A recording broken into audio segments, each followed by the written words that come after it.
నిర్మల్ జిల్లా కడెం మండలంలోని లింగాపూర్ గ్రామంలో రైతులు ధర్నా చేపట్టారు. పంట పొలాలకు సదర్మాట్ ఆనకట్ట ద్వారా సాగునీరు విడుదల చేయాలని డిమాండ్ చేశారు. సాగునీరు అందక పంట పొలాలు ఎండిపోతున్నాయని ఆవేదన వ్యక్తం చేశారు. ఏప్రిల్ 1 నుండి సదర్మట్ కాలువకు సాగునీరు నిలిపివేశారని, పంట చేతికి వచ్చే సమయంలో భూమి పగుళ్లు తేలిపోయి ఎండిపోతున్నాయని తెలిపారు. కడెం ఎస్ఐ కృష్ణసాగర్ రెడ్డి ఘటనా స్థలానికి చేరుకొని పరిస్థితిని చక్కదిద్దారు.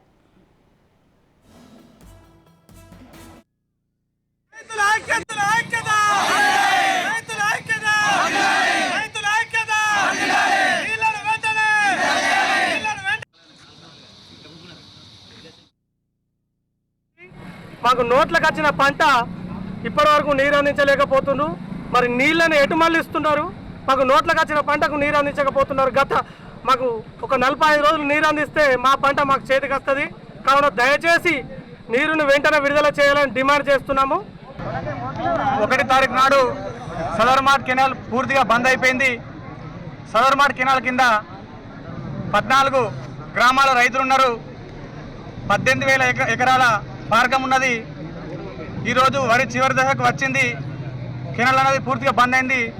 దీని ద్వారా రైతులు పెద్ద ఎత్తున నష్టపోయే ప్రమాదం ఉన్నది. కాబట్టి అధికారులు స్పందించి ఈ యొక్క సంవత్సరము పూర్తి స్థాయిలో వర్షాలు పడ్డ 2 పంటలకు నీరివ్వడంలో ప్రభుత్వం పూర్తిగా విఫలమైందని తెలియజేస్తున్నాము. రేపు లేక ఎల్లుండి కెనాల్ విడుదల చేసి రైతులను మరి రైతులకు నీళ్లు రావని చెప్పేసి ఇరిగేషన్ ఆఫీసర్స్ చెప్పినా కూడా పాలకుల నిర్లక్ష్యం, పాలకుల ప్రిస్టేజ్ కోసము వాటర్ రిలీజ్ చేయడం జరిగింది. ఆ రోజు వాళ్ళకు నీళ్లు లేవు, పోచంపాడులో నీళ్లు లేవు, ఖమ్మం వరకు నీళ్ళు వెళ్ళాలి, సాగునీరు కాదు, మాకు సాగునీరు ముఖ్యమని చెప్పారు. దాన్ని నేను ప్రతి ఒక్కరికి దృష్టికి తీసుకెళ్లాను. కానీ పాలకులు ప్రిస్టేజ్ కోసం, ఎలక్షన్ కోసం దీన్ని వాడుకొని నీళ్ళు ఇవ్వడం జరిగింది. అప్పుడు వదిలేస్తే కనీసం దున్నిన పైసలు డబ్బులు వెళ్ళిపోతుండే. ఈరోజు మొత్తం చివరి దశకు వచ్చింది. ఎకరానికి ఒక 20,000 వరకన్నా నష్టపోయే అవకాశం ఉన్నది.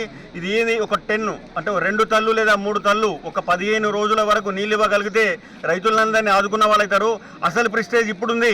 పాలకులారా, మేము చెప్పేది ఏంటంటే రైతులను మోసగిచ్చి మీరు ఎప్పటికీ బతకలేరు. కాబట్టి దయచేసి మీ ప్రిస్టేజ్ని లోపల పెట్టుకొని రైతుల కోసం మీరు ఒక అడుగు